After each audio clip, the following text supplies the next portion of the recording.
Perfect. Thank you. There we go. Thank you everyone for joining us today for the Disaster and Office Preparedness webinar. Just a few reminders before we get started. So the Ohio AP is accredited by the Ohio State Medical Association, and today's training will be available for 1 hour of CME credit. I will be sending the evaluation survey following today to claim that. We do not have any disclosures to report today. If everyone can please remember to just keep yourselves on mute, and we will have time following all the presentations for Q&A. And now I will hand it over to Dr. Zhang to kick off today's meeting. All right, perfect. Thank you. Welcome and thank you for joining us today on our webinar on disaster and office preparedness for PCPs. As you know, children make up 25% of the US population, but children are not little adults, and pediatricians and their offices have many responsibilities. And adding a layer of stress like a disaster that affects your practice, community, and your patients, then what do you really do? So today we have 4 amazing speakers lined up to help you, your office, and your patients be prepared for a disaster. And starting off with that, we will like to introduce Dr. Scott Needle before he goes into his talk about introduction of disaster cycle and a pediatrician's role in disaster. Dr. Scott Needle is a practicing community pediatrician and chief medical officer for Woodland Clinic Medical Group. He was a member of the American Academy Pediatrics Disaster Preparedness Advisory Council from its inception in 2007 until 2019, and currently serves as on the executive committee of the AAP's Council on Children and Disasters from 2017 to 2018, and is now co-lead for the community and medical home domain for the HRSA-funded Regional Pediatric Pandemic Network. He has worked closely with the CDC, Western States PEHSU, and numerous other local, state, and federal groups on the needs of children and the role of pediatricians in disaster preparedness, response, and recovery. I'd like to welcome Dr. Needle to start his presentation. All right, thank you so much. Good to be here. We have a lot to cover. And I figured by way of introduction, I would just kind of give some background on my story, which started, well, really back in 2005. And that photo there on the left, the satellite photo, my private practice was pretty much right in the middle of that big swirling hurricane there, town of Bay St. Louis, Mississippi. So learned the hard way what these things are like and ended up moving to Florida. Next slide. And then some years later, we experienced this. Again, another hurricane, this one Irma, not nearly as bad as Katrina, thank goodness, but not a great event when I was in Naples. So I said, all right, I've had enough of hurricanes and decided to move to California. Next slide. And the week after I started my next job in Sacramento became the Camp Fire, which fortunately we were not directly hit in Sacramento, but we were about 90 miles away. We had a lot of evacuees. And as you can see from this news clipping on the right, that the smoke had drifted over, making Sacramento the most polluted city on earth. So even though we weren't directly in the disaster zone, we were still affected. So what is the lesson, the takeaway? Well, first of all, if you hear that I am moving to your city, then be prepared for a disaster to strike. But in all seriousness, having been through 3 disasters myself, that may be a little bit of an outlier, but sooner or later, if you haven't already been through one, there is a really good chance that everyone here will experience a disaster, or certainly the patients that we see will experience a disaster in some way. And next slide. So, what does this mean? Well, of course, I'm stating the obvious. Disasters are not really pleasant events. They're stressful, they're traumatic, there's all kinds of losses here. We don't have to really dwell on this. Next slide. However, for us as pediatricians, there's also the concern, and you already heard from Dr. Zhang, that kids are not small adults. Children can be uniquely affected by whatever sort of disaster strikes. Some of this can be in terms of just the physiological reasons. And I think most of us know about this if we're talking about, unfortunately, a terrorist event and a chemical attack or a biological attack. Kids have more permeable skin, they're breathing faster, their lungs are developing. You're also looking at children developing over the course of a lifetime. So if you're looking at carcinogenic possibilities here, these are going to disproportionately affect children. There's also, though, children's development, which means, for instance, that they may not recognize danger. They're going to possibly crawl to a scene that they shouldn't be at, and out of curiosity, instead of knowing to run away. They're down on the ground, they're touching things, they're putting things in their mouth, they can ingest things, biologic agents, these sorts of things here. So next slide. So yeah, children have a lot of unique reasons separate from adults why disasters can be bad for them. And of course, there's also the dependency on adults. Kids depend on us, they depend on adults to take care of them in the first place. So we have obligations to make sure, that their needs are being met. Next slide.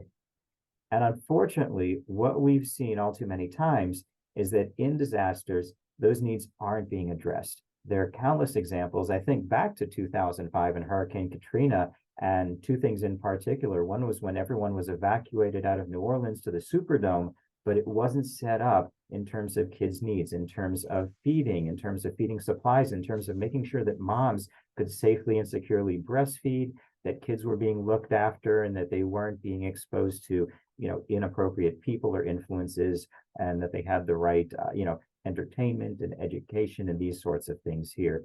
The other thing that happened after Hurricane Katrina was that in the rush of evacuation, you had parents and their kids sometimes being separated. And unfortunately, it took sometimes up to 6 months for families to be tracked down and reunited. And that is a terrible thing. And, the good news is that I think we've learned a lot over the course of time. After Superstorm Sandy that struck New Jersey, for instance, the state of New Jersey prioritized getting childcare and daycare centers back up and running. They realized this was really important in terms of getting families settled and getting them to return to the area. But nevertheless, we still have these gaps. We still have these cases where children are being overlooked.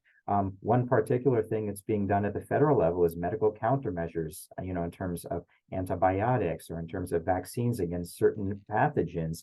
And to this day, we still don't have that parity in terms of what's there for adults. Do we have the same kind of protection for kids? You can give an adult an antibiotic pill. So, something pretty big like Bactrim or Augmentin, but you're not going to be able to get a 3-year-old to swallow a big horse pill like that. So even if you have the right thing, it has to be in the right form for children. Next slide. And on top of that, as you heard, children are 25% of the population. So not only do we have just an ethical responsibility, a moral responsibility to make sure that their needs are taken care of, but it is inevitable that kids are going to be involved in disaster. Outside of just simply the representation of the population, you're going to have to actually think really hard to find a disaster that doesn't involve children, even the ones that you don't think would be the case. The Boston Marathon bombing, well, yeah, you don't have kids that are running the Boston Marathon, but the schools are out that day. The kids are at the event, they're attending. So yes, there was actually, at least one child, if not more, that were directly affected by the bomb blast. The anthrax attacks after 9/11, there was a 7-month-old child that was in their mom's newsroom and got exposed to the white powder. So even these things that you wouldn't expect, children are going to be involved. And on top of that, you unfortunately may have events where children are disproportionately affected or even specifically targeted. And we're thinking about, many of the school shootings that have taken place in recent years here. So next slide. So I think it calls to us as pediatricians that we have a very unique role to play in terms of making sure that children's needs are being addressed in disasters. We are the experts in children's health and well-being. We can speak to their needs, and we have an important role in our communities to be able to have that advocacy there. So next slide. So what you're going to hear about over the rest of the hour here is ways that we can do this. And I want to set up two sort of frameworks that may be helpful for this. The first is thinking in terms of circles of preparedness. So naturally, everything is going to start at the individual level. It starts with ourselves and our families. It starts with the families and our patients that we're seeing in the exam room and giving that one-on-one counseling and preparation. And then it expands to our practice settings. How can we make sure that our practices are ready to serve kids in time of disaster? And finally, looking at the broader community efforts here. The second framework, next slide, that I want you all to think about is in terms of the phases of a disaster. So when something happens, there's a crisis and there's the immediate response. How are we going to get through this? What do we need to do right in the moment to make sure that we're responding to kids' needs? And then eventually that response is going to give way to the recovery, where you no longer have to think about the immediate getting through the day-to-day sorts of things, and you can start looking at the long-term picture and what we need to do. There's also, though, the mitigation and preparedness phases, which are just as important. A lot of times these may get conflated, mitigation, preparedness. I like to think of mitigation in terms of the things that you can do that might prevent you from having to deal with the disaster in the first place. So for instance, out here in California, where we have wildfires, I could create a little buffer zone around my house where I've cleared out brush and tinder. And that way, if there is a wildfire, well, it may not get to my house and burn my house down. That would be a mitigation effort. Preparedness is the idea that something is going to happen. And when it does, I have to figure out how I am actually going to respond to it there. So the mitigation would prevent the wildfire. The preparedness would be thinking, but when that wildfire hits, what am I actually going to do there? So if we almost set up a matrix in terms of the community, the practice, and the individual level, and then on the other axis, you've got response, recovery, preparedness, and mitigation. I think that gives us a good framework for starting to think how we can prepare ourselves and how we can respond as pediatricians. Next slide. So you're going to hear about many of these things over the next hour in terms of, for instance, giving families preparedness advice, getting your practice setting ready in case disaster strikes. What are you going to do if that disaster strikes in terms of the acute medical care, as well as maintaining chronic conditions, including behavioral health conditions? How are you going to respond to families with their social health needs? And finally, how do we advocate for children in those broader community response and preparedness plans? Next slide.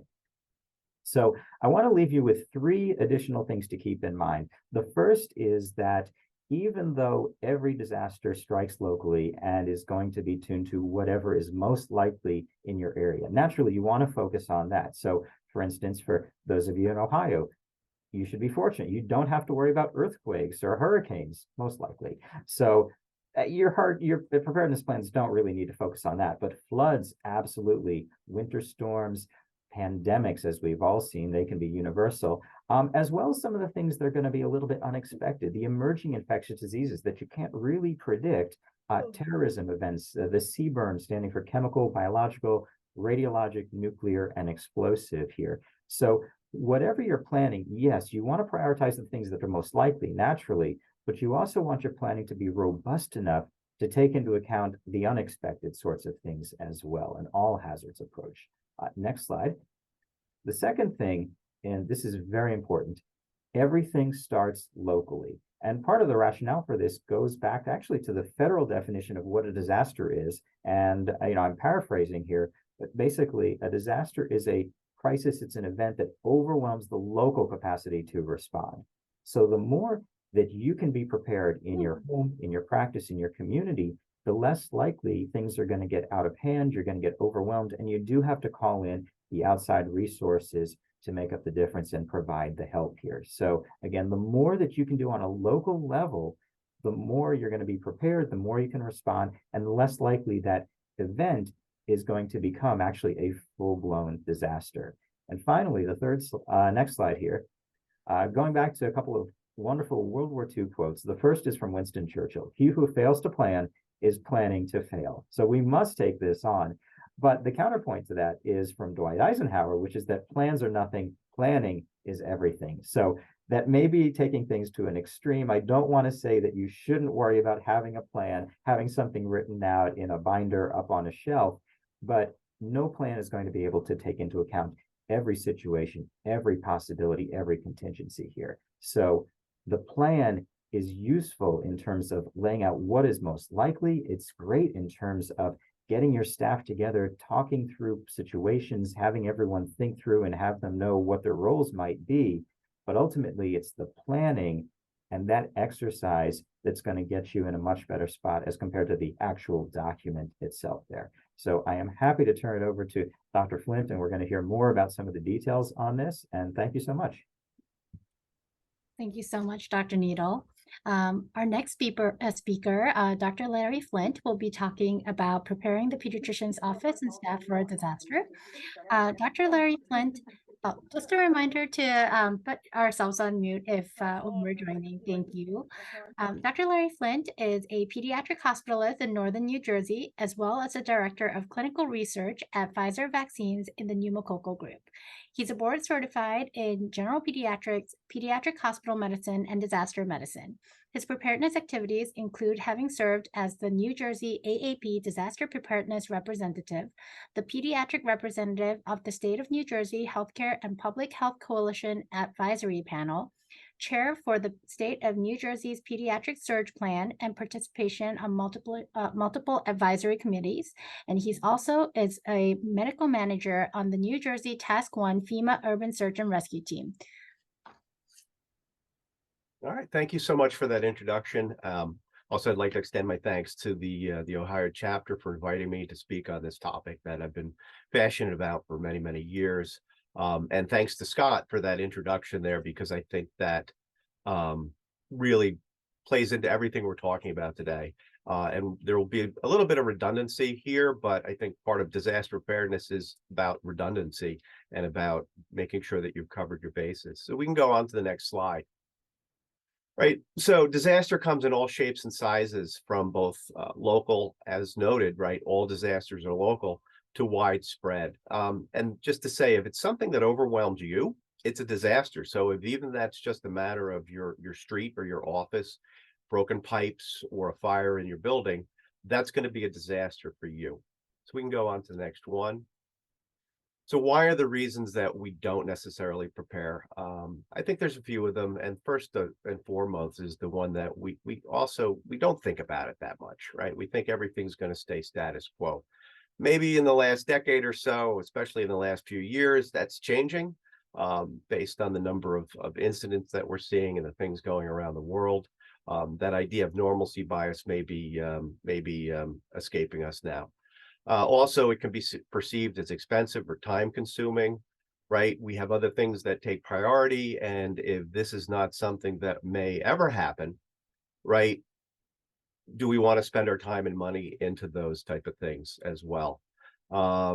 We also may not be familiar with disaster planning. It may not be something that's a passion to us as practitioners. So hopefully we'll be able to help you get going with that today. And then the idea that, and I think this is more true of larger facilities where we need to have more comprehensive disaster plans. There may not be communication of needs in terms of contingency planning that's needed there. A little less so in an office-based setting where there's fewer people involved here. Next slide. So my portion of today will mostly focus on preparing in the office, but a lot of these things can be opened up to wider venues. Next slide. So before we get into the office preparedness piece of this, I just want you to view this process as twofold, right? Think not only, and I think Dr. Needle alluded to this as well, think not only of being disaster ready, but emergency medicine ready as well. So whether it's a disaster situation or whether it's the everyday business of your office, you may see children that come in that may be above the means that you're able to provide. So, it's on us to be able to be ready for those, to be able to have the equipment, the medications, and the training there, just in case we see that and we have to get these kids ready to go for more definitive care in a hospital. Right. So that may mean having some resuscitation equipment in your office that you may not normally have, maybe having a few different medications in your office, such as rapid sequence intubation or anesthetics that you might need, as well as making sure that your staff is fully trained in things like PALS, ACLS, or even trauma life support. So next slide. So the AAP has a great checklist that they've had for a while now on office preparedness. I've used that as my outline, and they focus on pretty much these 7 areas that are shown here on the slide. And I'll go through these individually. Next slide. So without going through the list here, a lot of this is self-explanatory. Food and water is probably one of the most important things. Generally you'll see advice on disaster planning for, having a minimum of 72 hours to get through that initial stage of the disaster if you're going to be holed up somewhere. I think that's the bare minimum. If you can do better, do better. But that's the type of things that you're looking for. Obviously, you're going to look for things that are going to be non-perishable. Water is the important one that I would highlight here. Consider having that minimum, again, using that word minimum of 1 gallon per person per day. So keeping, maybe some cases of water as well as some of those 5-gallon spring water bottles in your office is a really good idea. And I've just noted here, if you do have canned goods, please consider buying a can opener, keeping it somewhere where people can find it if you need that. So go ahead, next slide. So again, as noted, we're going into winter season. This is Ohio, I'm in New Jersey. All right, this is something that we should be considering all the time, especially with cold weather type of emergencies that we have there. Consider having those alternate power sources, whether that be natural gas or gasoline generators, knowing how to use them safely, or even, in some areas, maybe not Ohio, but a small solar out setup as well. Consider having those battery powered alternatives for your office, those things that you might carry around in a doctor's bag, right? So the otoscope or the nebulizer, as opposed to having corded instruments that may not work if the power goes out. If you do have advanced planning here and you know that weather is coming or a disaster situation, right? Keep those some of those things unplugged if we're expecting surges. Keep surge protectors on important equipment.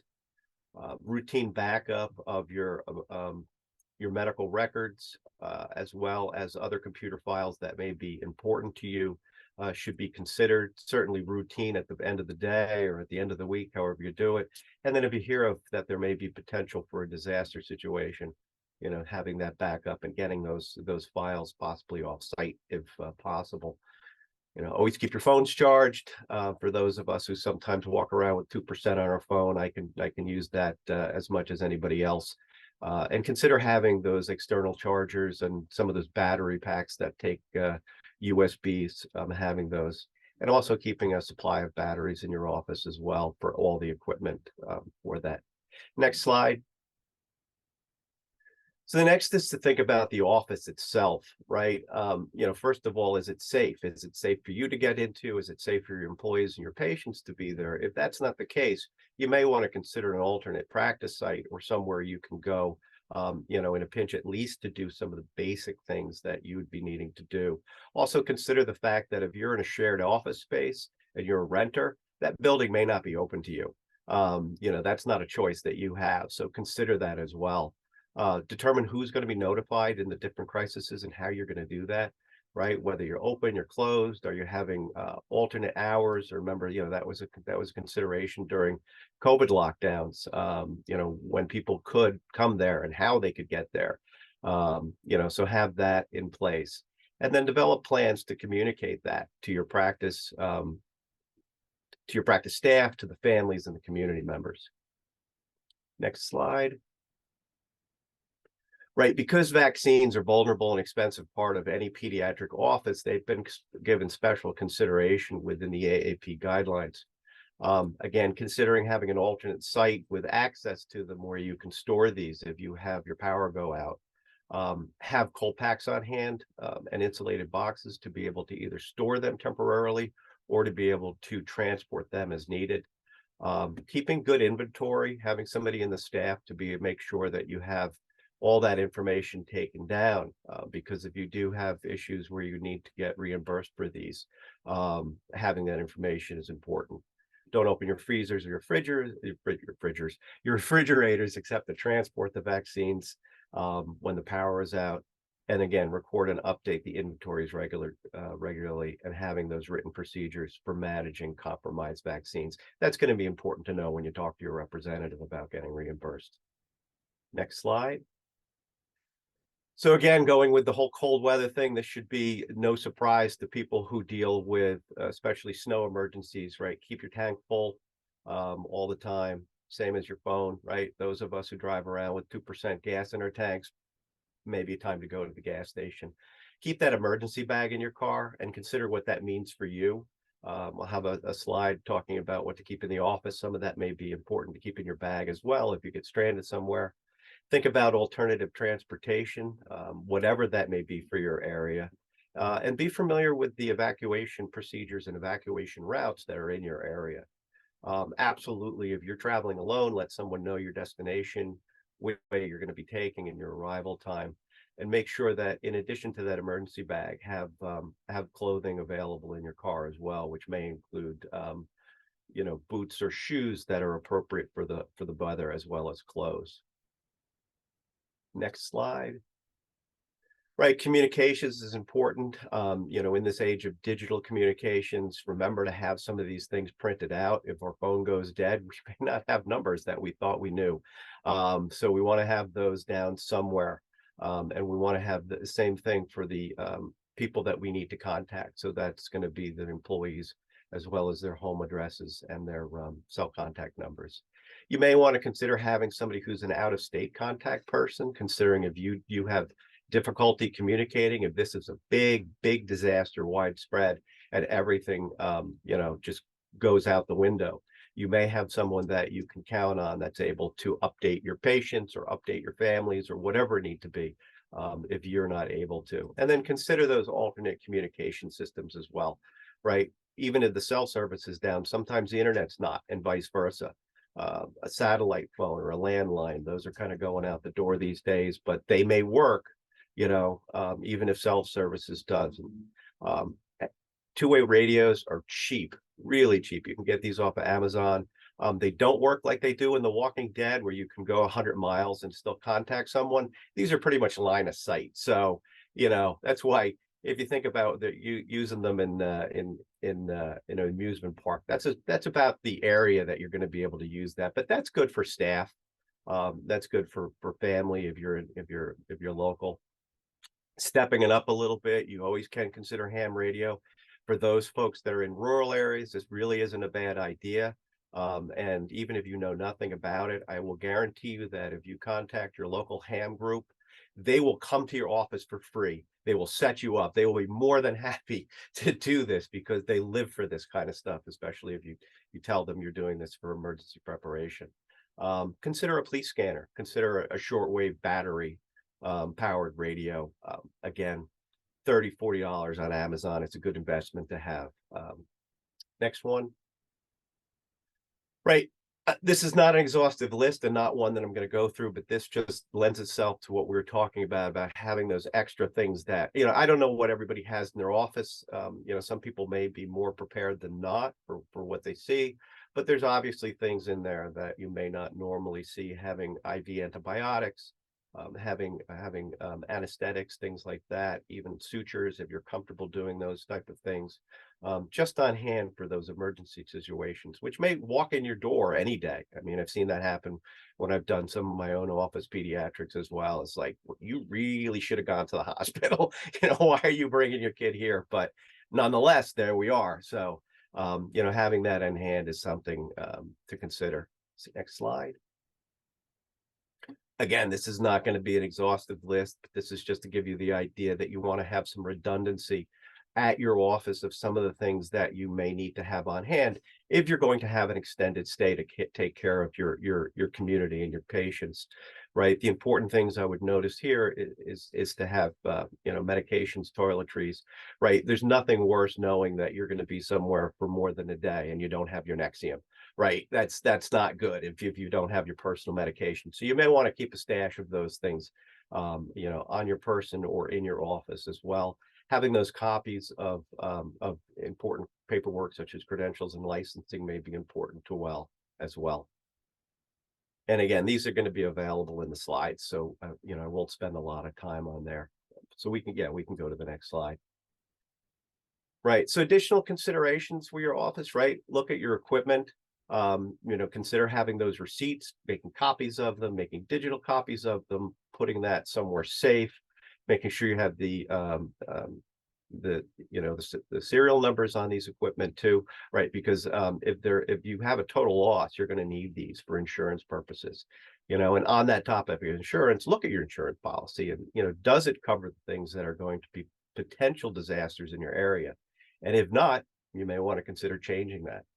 Right. Identify, as we talked about, any backup systems or protection systems for the records in your office, right? Making your staff aware of disaster plans, pandemic, right? What are your infection control procedures? Some of us had to come up with those on the fly with, you know, when COVID happened. I remember, you know, having our AAP Echo sessions where we you know, we walked through that with people who were not prepared for that. You know, and the other thing, and Dr. Needle also talked about this, right? Everything's local, and you know, it's a series of circles that go out, right? If you don't have a home disaster plan in place, you're probably not going to be any good to your practice, right? So if you don't have your family squared away, you don't have your home squared away, it's unlikely that you or your staff are going to come and take care of the office before that's done. So, you know, seeing that that's in place as well. And then also considering your staff is going to have, you know, their own family care responsibilities or emotional issues. So the fact of the matter is, if you're going to open your office, or you're going to at least present yourself as a caregiver somewhere else, you're probably going to do it on your own. You know, unless you have someone who's prepared to be there with you. Next slide. Not going to spend a lot of time on this because this is probably going to be talked about elsewhere, but you know, knowing that as the community pediatrician, as community caregiver, you're going to be that point of contact, you know, primary point of contact in the community for them in terms of psychological first aid before, you know, before the cavalry arrives, right? So it's just a couple things here is that, you know, what do you need to do? You need to make sure that, you know, there's communication to kids of all ages. This may just be very concrete information to younger children. Older children are going to want additional information. They're going to probably be looking at social media, so they're going to need some context there, right? If you as the caregiver yourself have some feeling overwhelmed, you know, you need to seek, you know, help from another adult before you're being able to give that, you know, definitive help to children. You don't necessarily have to, you know, come up with or make up a reason for why it happened. Just say that, you know, we're going to get through that, ensure that, you know, you're going to be that point of safety for the kids. And then allowing those children to express, you know, and process their losses. So next slide there. Right. So kind of stepping on, you know, continuing this idea. I think the one thing I would really just want to focus on here is that first bullet point, right? It's very difficult to move on in terms of processing psychological issues or dealing with psychological issues until you have put these kids back into at least a semblance of daily living, which means that they know they have their safety and security in terms of food, water, shelter, safety, and even you know, a semblance of maybe a schedule, right? You know, so that's why sometimes in these long-term disaster things, that even though the schools have been wiped out, maybe they're having classes in a gym somewhere, just to give them that, and then you can move on with those next steps.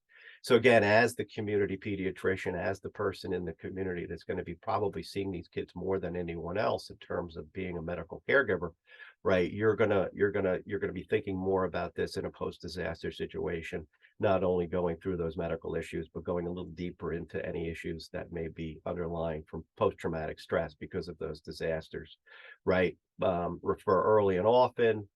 Consider the exposure to media and getting all of that misinformation there about disasters, and then also being able to serve as that resource for those kids who have experienced tremendous losses in their family or from their friends as well. So next slide. Right. So the AAP does have this little disaster readiness kit. It's short, but at least it's something. And it just goes on the idea of building a kit for your home, having a plan, being informed, and getting involved. That's kind of all I'll say on that there. But you know, you can certainly use that, you know, as a stepping stone to discuss those things with your families. So next slide. Dr. Needle brought this up again, and I'm not going to belabor it, but, you know, especially these days, we have to be thinking about other things, you know, even as just a community pediatrician, just having a passing understanding of some of these, right? We've obviously dealt with, you know, mass trauma events in some of our areas, pandemic, been there, done that, active shooter, that's, you know, something that could happen in your community. And then the idea of you know, chemical, nuclear, biological, you know, the more you know, the better you'll be, because there's not a lot of people who are trained in this. Next slide. And again, this is just as for those who may be more interested in getting more involved.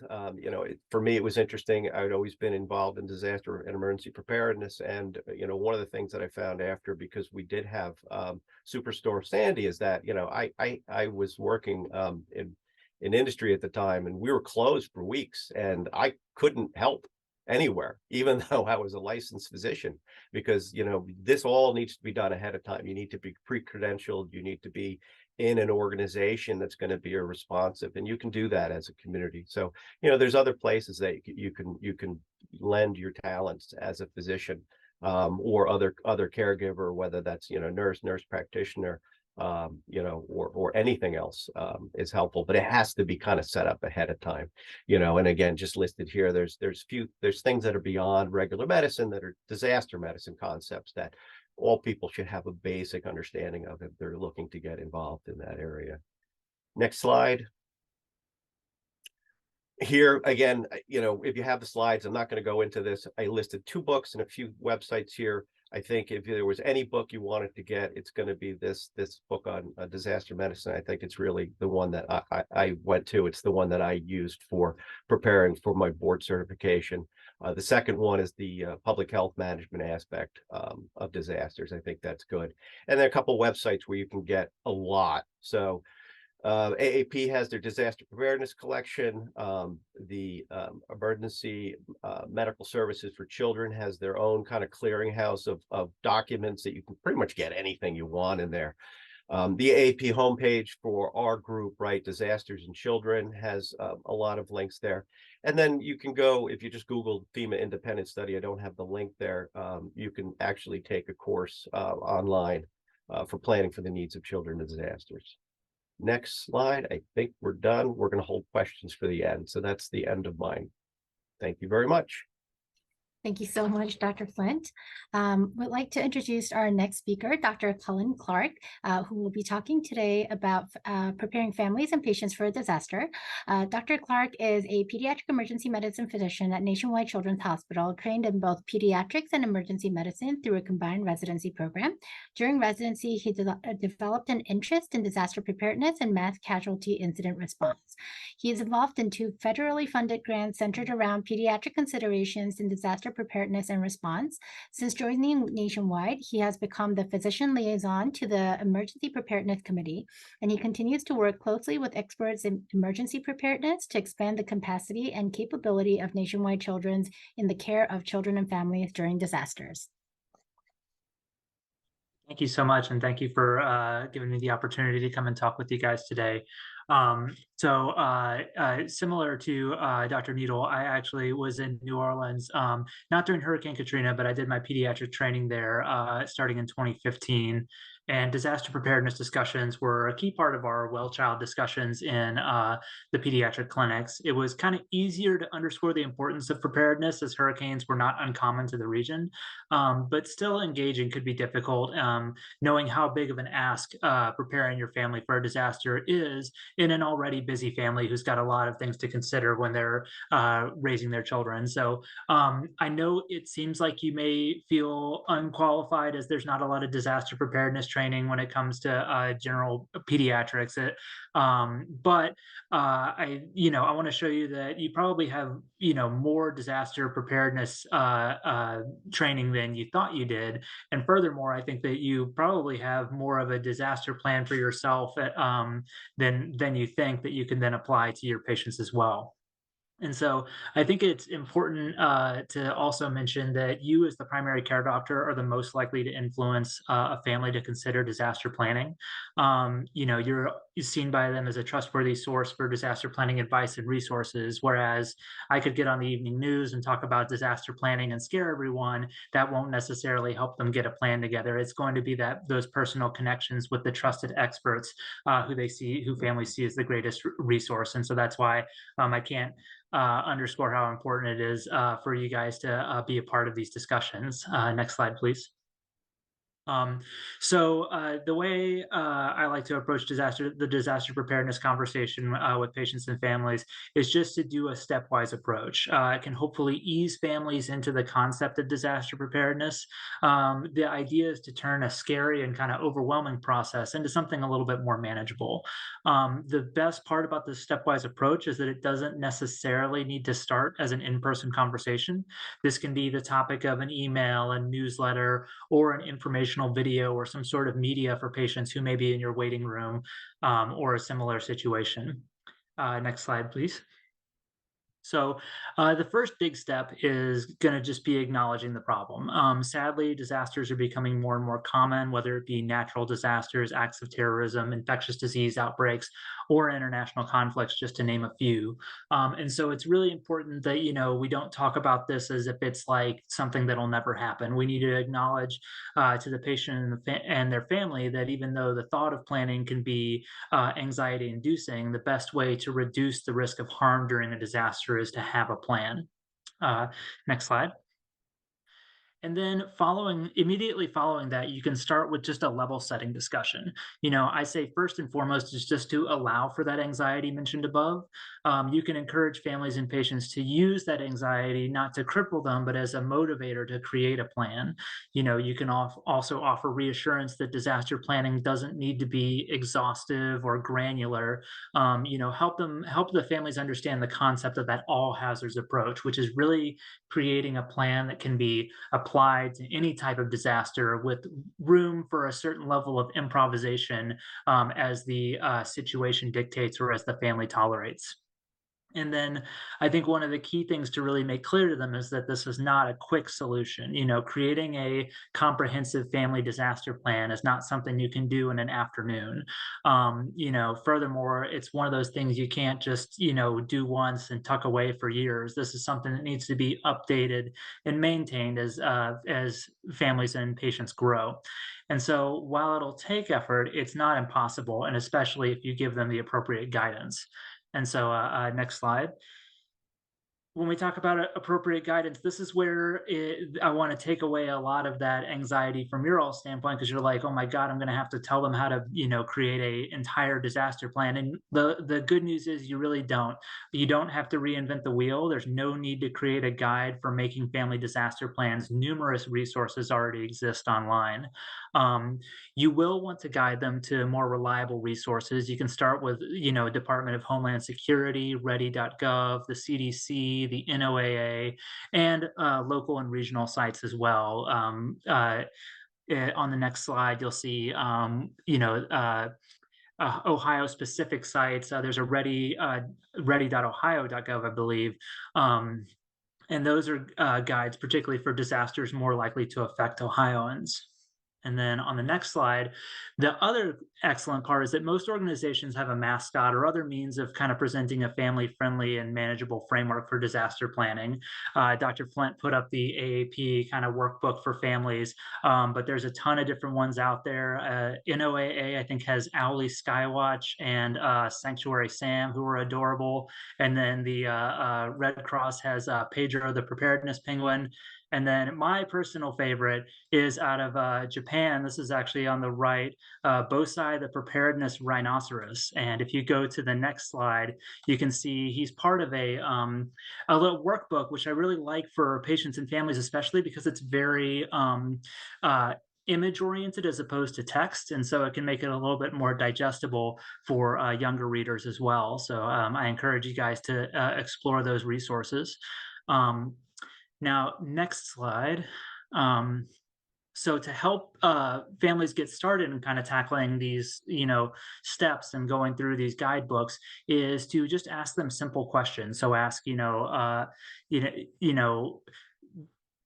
as far as what's a communication plan they'd want to do, ask them to create an emergency contact list. This is often a step that families have already considered, just not in the setting of a major disaster. So you can ask them to start with local contacts, then branch out, including friends and family in other states, regions, and even countries.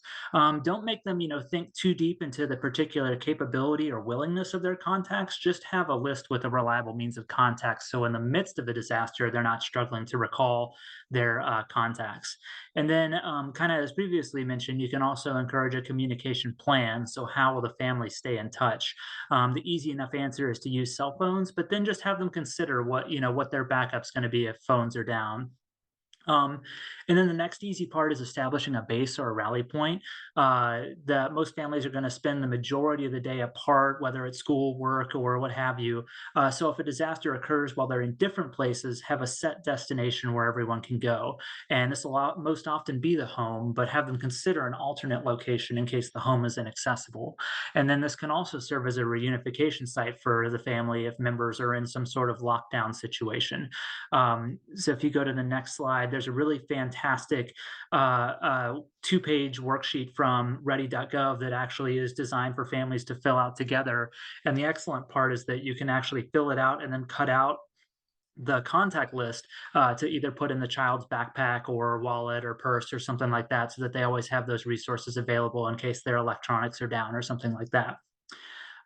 If you go to the next slide, so once you have the families more, familiar with the simple aspects, the easiest and probably most meaningful parts, then you can start to give them more complex goals, such as things like building a disaster kit. I will say I don't typically like to use the terms go bag or bug out bag because this implies a much more complex list of materials. Additionally, it's a term that's kind of been co-opted by like survivalists and preppers, so it can lead families to less reputable sites with overwhelming amounts of considerations. So just try and keep it as simple as possible. I just stick to calling it a disaster kit or an emergency kit. And then just have them consider the basics they would need to survive on their own without any amenities for a couple of days. Like Dr. Flynn already had in his presentation, food, water, light sources, first aid, chargers, etc. The key things for families to consider that you should encourage as their primary provider is medications, formula, and identifying documentation. And that's a place where your office may be able to step up and help them acquire those additional resources if needed. Next slide, please. And then finally, I think the most important part, once you've introduced this concept, is just to offer your office as a resource. This doesn't mean you have to be an expert in disaster response planning. More so, this is just to offer reassurance, answer any medical questions, and refer them to some reputable sites for additional information or worksheets. And then I would encourage you to check in with families on a yearly basis regarding their family disaster plan. Just encourage them to ask questions or seek resources like the ones listed above, and encourage them just to check on those plans, yearly or every other year, just to make sure that everything's up to date for them. And you can go to the next slide. I believe that is it. This is a list of resources that you guys can use. And happy to answer questions once we get to the end of the session. Thank you. Thank you, Dr. Clark.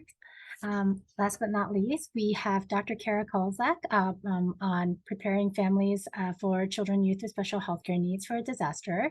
Dr. Kara Kolzak is a pediatric emergency medicine physician in Indianapolis, Indiana. She is part of the Region 5 for Kids and is passionate about improving disaster care for children and youth with special healthcare needs.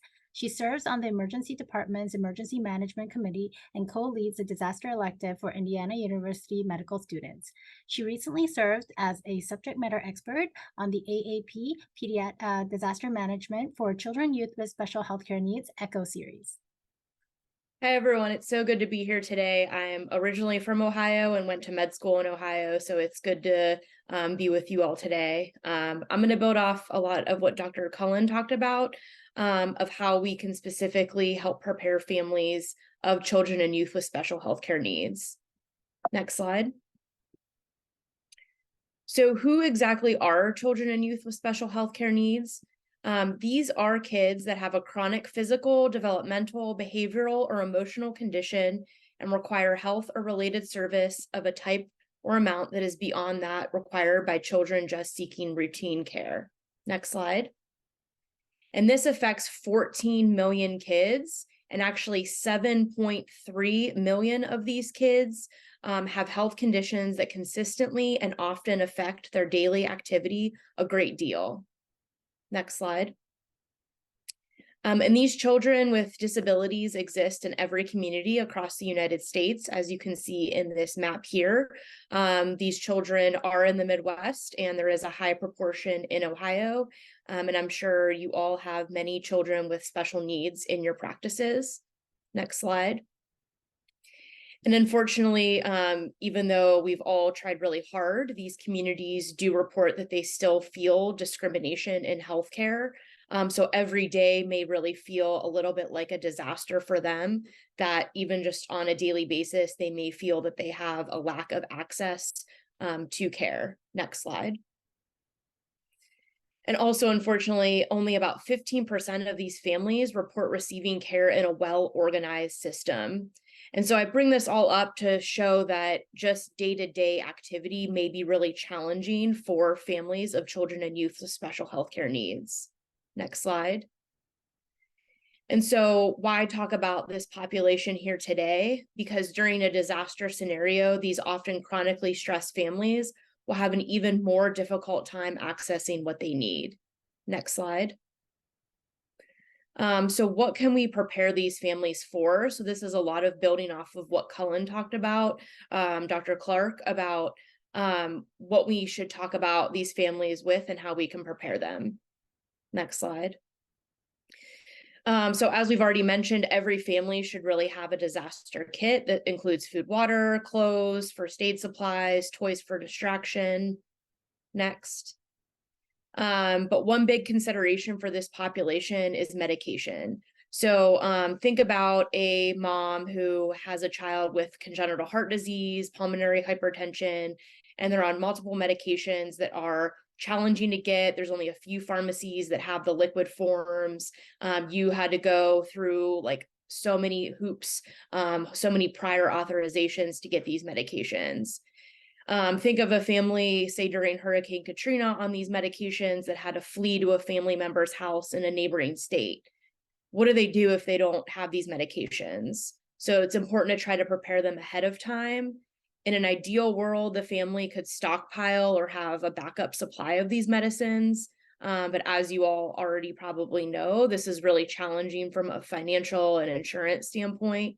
So I recommend educating them at least to have their medications organized in a way that is in the disaster kit, near the disaster kit, or in a way that in the case of an emergency, they can quickly grab it and go. Also, to keep in the kit a list of all the medications everyone in the family in the house is on, and potentially also keeping that like on their cell phone or something that's already with them at all times, since they might not be able to just call the pharmacy or call your office easily. Next. As was already briefly talked about, also what supplies should they try to stockpile? Is it something like NG tubes, backup G tube supplies, formula, durable medical equipment? As they get new equipment, if they have any extras, really putting this backup stuff in their disaster kits. As we all learned with the formula shortage, that is one area that is going to be really challenging for these families. So kids who are on special formulas, is there a way to write that prescription to cover even just like one extra one a month that they could start to stockpile?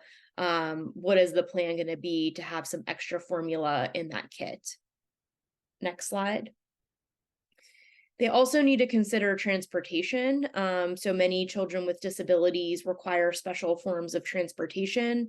And what is that family going to do if that form of transportation is not functioning during this disaster? They really need to think about a backup plan, someone they could ask for help, what they're going to do. Next slide.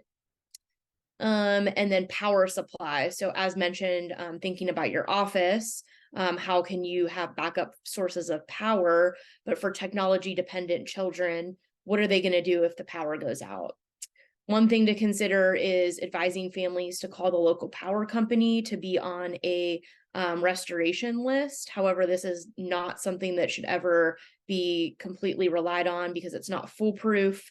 The power company may not get that power back on quickly. They're going to have a lot of things to think about. However, it can be good for that family to be on a list as sort of one step.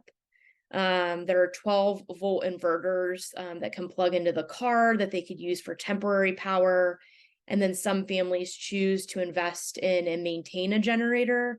However, these can be expensive and can be risky. So if you know a family has a generator, make sure you talk to them about not running those inside or close to windows and doors due to the risk of carbon monoxide poisoning. I have heard through some discussions that there are certain states that will cover small generators for families who have technology in their healthcare. I was told Illinois may do this. I'm not sure if that's the case in Ohio. I haven't heard anything specific about Ohio, but I think this could be something as pediatricians we can advocate for, allowing families to have some sort of backup power. Next slide. Something super important I advocate for all of you to talk to families about is to create an emergency information form. And these are especially important in children and youth with special healthcare needs, since they are going to have a lot of things on this potentially. So this is a form that has the child's name, your name, their specialist, what hospital they go to, all of their medical conditions. And I think about it, if they are ever separated from their family during a disaster, so say they go to school, there's a school shooting, if this is in their backpack and they end up in a random emergency department that they've never been to, this is a way that they could possibly be reunified, or that hospital would have an easier time taking care of them, knowing what allergies they might have, or if they're a child with autism, like how they could best be treated. Next slide. So this can all be super daunting, but as all of my colleagues have already talked about, it's really important to just start the conversation, since these families are going to listen to you, potentially connect them with places that they can get resources, such as local disability organizations. And it's really just a one step at a time process. And then the last information I have, next slide, is just some resources for you that Region 5 for Kids has helped create. So this video is what every healthcare provider needs to know about children with disabilities in a disaster.